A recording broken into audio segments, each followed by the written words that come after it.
How's it going, guys? Well, you're looking at downtown Miami. I feel like I'm in Die Hard, Nakatomi Tower, you know?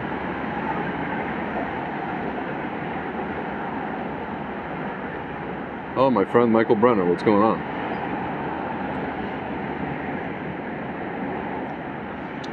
Downtown,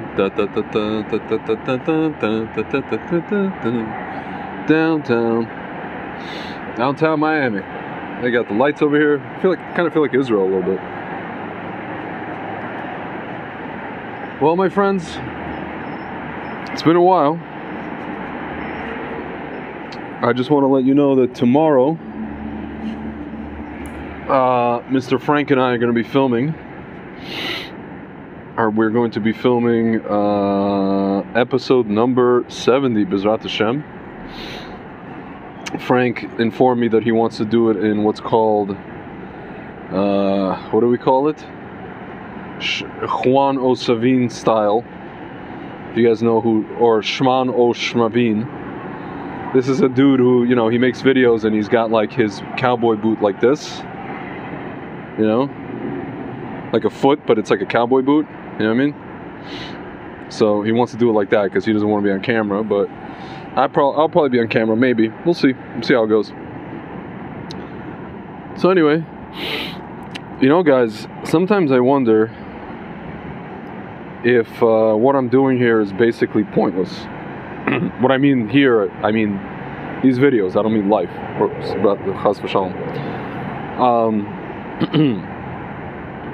And then today, I'm doing my thing. You know, I was like walking around different kosher stores today, trying to sell my, I guess, kosher liquor products. You guys don't know if I have a business importing wine from Israel, and we have very nice liquors from California.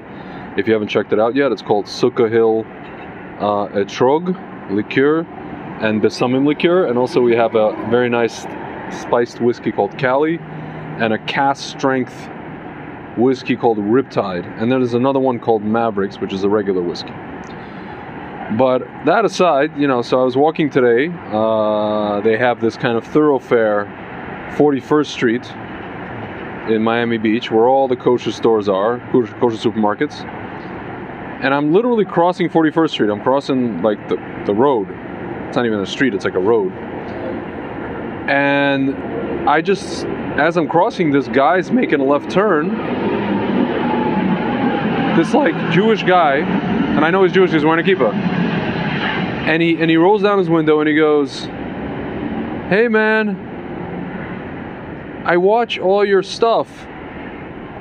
Kol hakavod, keep it up." Honestly, I didn't even know he was talking to me. I thought he was talking to my, you know, the guy who was with me, my you know, one of my partners, one of my, you know, my salesman. I know he was talking to him. I thought, and then I realized he's talking to me. He's like, "Yeah, I watch all your stuff. Kol hakavod, keep it up." I'm like, what the heck? And I didn't know how to respond. I just kind of smiled and I kept walking. And I'm just like, wow. I mean, on the one hand, you could say, you know, the Jewish world is very small, you know.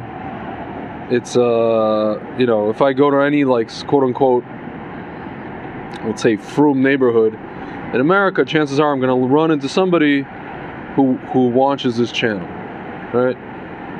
But I thought to myself, wow, still, like, you know, what are the chances of running into a person in that way? You know, where the guy's just making a turn and he happens to see me crossing the street, crossing the road, and he yells out, you know, and like, cool. And I was just thinking to myself, you know, a friend of mine likes to put it, he says, sometimes, you know, you get, every once in a while, you get what's called a smile from Hashem, or a wink from Hashem. You know, Hashem tells you, and guys, I'll tell you honestly, today I was like, I was not in the best of moods in the morning, or even in the afternoon. I was dealing with a lot of stuff, business stuff, and I was just like, whatever, just kind of questioning, what am I doing? Am I doing what I'm supposed to be doing? There's something else that I want to be doing that I actually should be doing, but I haven't gone around to it. But, you know, a lot of existential questions, let's put it that way. And, you know, oftentimes when you get into existential questions, you start literally questioning. First of all, you start saying to yourself, like, I don't even want to be doing anything, you know, literally anything. And what's the point to all of this, you know, if the world is going to, you know, where, and I don't know, Mashiach is coming and this and that and the other. But then you start saying to yourself, well, Judaism is olam asiyah, you know, it's we're in the world of action, right? So you have to do some kind of action, whatever it is, right? Even if it's small. My friend is saying, this guy thought I was Dave Portnoy. Probably not. Different hair color. Yes. Yeah, my friend Michael Brenner says, yeah, for sure it was divine intervention. 100%, no doubt about that. And I've had those moments. But I was just like, you know, like, what am I doing? I was like, I should be like doing this, I should be doing that. Why am I doing this? Should I continue doing this? You know, these kind of like typical human condition, existential questions, whatever. And I got myself into such a, like, really, you know, it's a combination of, you know, the inner negative belief mind space with like just horrible like mood, and also like, I don't want to say like bad self-worth, but just a horrible mood over like, what am I doing, you know? And then when that happens, that kind of stuff happens, you realize, well, at least one of the things I'm doing is the right thing. Yeah, I could do all those other things, or I should be, meaning I should go do what it is I'm setting out to do, what I'm supposed to really do, or what I want to do, what I've been stalling on doing, which I won't mention until the time comes. It has something to do with my career, but with regards to what I'm doing here with you guys, it's, you know, I still have to keep doing it. That's basically it.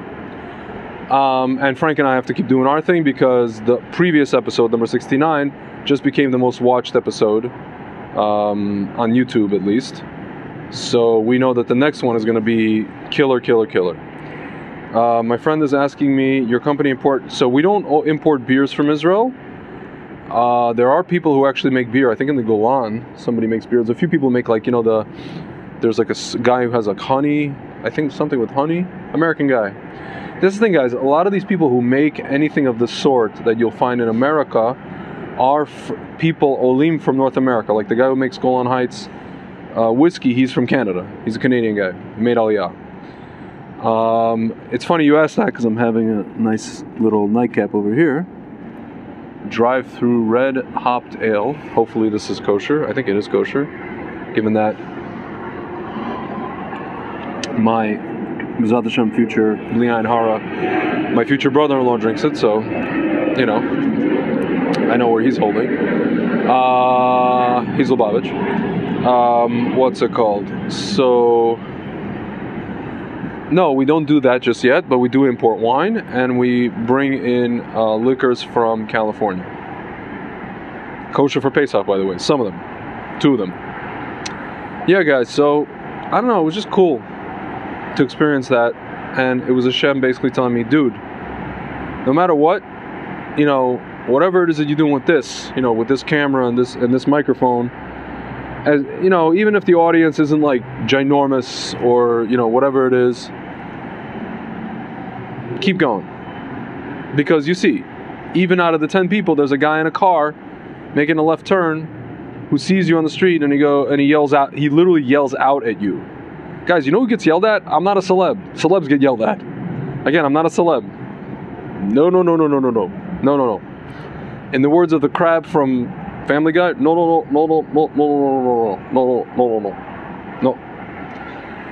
But it was very nice. It was very nice, guys. And what else can I tell you? The world's crazy. I think we have a lot of distractions. I will just say that I'm very weirded out by the fact that there's a lot of people that listen to this channel, and also people who I'm kind of like friends with in the whole kind of non-schmack space, who are like, look, listen, it's one thing if you're like, you're not a fan of Zelensky and you're not like obsessed with, you know, putting a blue and white flag on your thing, that's one thing. But if you're like a fan Dafka a fan of Putin. Guys, I'm sorry. I'm really, really, really sorry. Listen. I give the analogy like this. Again, I mentioned this before. When my grandfather came to Berdichev in 1939 to warn his father and tell him to get the heck out of there, his father told him, my great-grandfather told him, Yankel Pinchas, he told him, his name was Yankel Pinchas, and he told my grandfather Tzvi, listen, my enemy is Stalin, and who's this Hitler guy? The Germans are going to help us, So what I tell people, I say, you know, Putin, let's assume, right, Putin is obviously not Stalin, but let's assume he's in the Stalin role. You know, I do tell people, you know, don't focus only on Stalin, right? You have Hitler on the other side, which is the Shmorim and Gil Bates and Cotton Swab and all these other people, and the people have been torturing us for the last 2 years, you know. So don't focus on one side of the equation, but don't forget the fact that Stalin is still Stalin. He is who he is, right? Like, don't forget about that, and don't venerate him. The only thing you could say is, yeah, like Rabbi Kessin said, the guy has schut, he has merits. Why? Because of the fact that he is against wokeness. He is against this. He is against that. So Hashem gives him. Hashem can give Rishoyim, evil people, a certain amount of schut, a certain amount of merits. He has those merits. Doesn't make him a good guy. He's not a good guy. As I was talking to my mother the other day, you know, she really doesn't like him. And I said, listen, what you could say whatever you want about the guy. He's a piece of this, he's a piece of that. But unfortunately, as it happens, I'm stating just a fact, not to say that I like the guy, he's the only prominent world leader that is speaking out in public against wokeness. Maybe him and the guy from Brazil. That's it, guys. And Schmump and Orange Man. Guys, everybody else. And she's like, well, they're scared. And this, I'm like, what do you mean? What is this scared? He's the only one. And even if they are, that's a shame. So now we're left with Stalin. Essentially, a modern-day Stalin is the only guy who's speaking out against wokeness, and that's giving him schut to, you know, go ahead and do what he's doing. I don't know if he's going to succeed, fail. I don't know. Neither, you know, he can't. You guys realize at this point, he has to come home with something. He has to come home with Donbass, and that's basically it. He has to get Donbass from Ukraine. He has to chop off that piece. He has to officially get Crimea, they already had Crimea, but he has to officially get the Ukrainian, government or parliament to ratify a thing that says officially recognizes Crimea as part of Russia, and he has to get Donbass as part of Russia. If he doesn't come, quote unquote, come back to his people with either of those, with both those two things, it was basically a failure, my friends. They'll start to ask questions, and they'll say, why did you send our children into this war? Why did they go into Kiev, which they found out already? Why did they go into Odessa? Why did they go into Kharkov? Why did they go into bomb Mariupol? Why did they go to these places when we thought our kids were on exercises in Crimea or exercises in Donbass or wherever? Or Western Russia, whatever it is. My friends, something has to happen. But even so, you know, in some measure, he's going ahead, and Hashem gave him, so to speak, merits and kind of the wherewithal to do that. Why? Because he's against the things that Hashem is against, essentially. That doesn't make him a holy man. See, my friend is saying, I feel like we never really fully know our role in this world during our lifetime. Of course, we don't. Even the people who are making bazillions of dollars don't know their role. You know, you guys ever see the movie with Howard Hughes, you know, DiCaprio, but he's depicting Howard Hughes, you know, a guy who just did this and did that and, you know, was a pioneer in a lot of these things. And then, you know, there's that scene where he's just sitting in the dark room and he's just going like crazy and he's just mumbling, you know, way the future, way the future, way the future. It's like, my friend's asking, is USA the only country to sell Israeli wine? As of now, yes. I had a friend who actually said to me, oh, I have some contacts in Brazil if you want to bring Israeli wine. They have a lot of Jews in Brazil. But then he told me, well, come to think of it, upon further review, he goes, by the time you get your wine in there, and by the time you go through the proper channels just to get it, through this, through that, through customs, through government, through bribes, through the, some grease some guy, by the time you get it on the shelf, he goes to me, breaking even in Brazil is like profiting somewhere else. He goes, you'll be lucky if you break even. Probably you'll lose money. Most likely lose money. Brian says to me, think he's done a head fake in the field. I don't know what that means. Who are you referring to? Oh, Putin. I don't know. Listen, who knows? I don't know what he's done. But anyway, guys, yeah, so it's a little strange, but, a lot of people are missing the full picture. A lot of people who are, so to speak, only on the side of Ukraine are missing the full picture. A lot of people who are only, watching, so to speak, the Russian language media, or not Russian media, but Russian language media, or Russian language television, whether it's anti-Putin or pro-Putin, are missing the whole picture. A lot of people who get their news from English language media are missing the whole picture. It helps to know both and to kind of put the pieces of the puzzle together. It helps to see things from a holistic totality perspective. It helps to look at not just Stalin, but also at the modern day Mengeles and the modern day Goebbelses who have been terrorizing us for the past 2 years. Because, it's still, these guys still play into what's going on today. We know that. We absolutely know that because we know what side they're on. Again, I don't know if Zelensky is with these guys. I don't know. I think he had to join up with somebody because he's basically the leader of a very, very ostensibly poor country, as much as they were on the rise and, kind of like, making whatever Putin is doing basically obsolete, in the sense of they were showing that they kind of have a viable democracy and a viable, so to speak, free economy,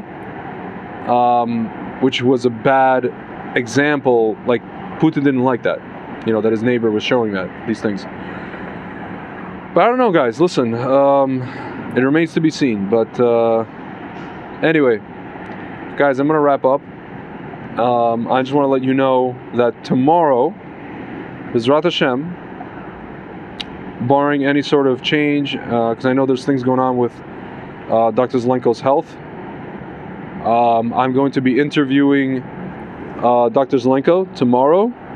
I don't know if it's going to be live. Probably not. It's going to be recorded for sure. And Bezrat Hashem, I'll post that later on.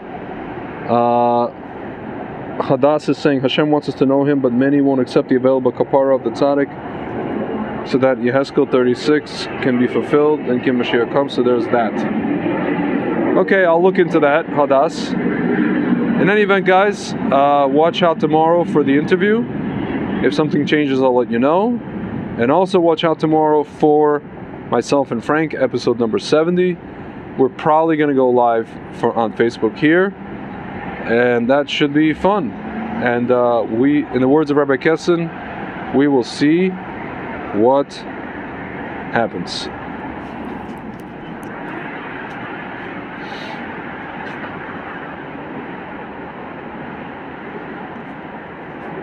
Yippee-ki-yay. Won't say the last part of that sentence. Cheers.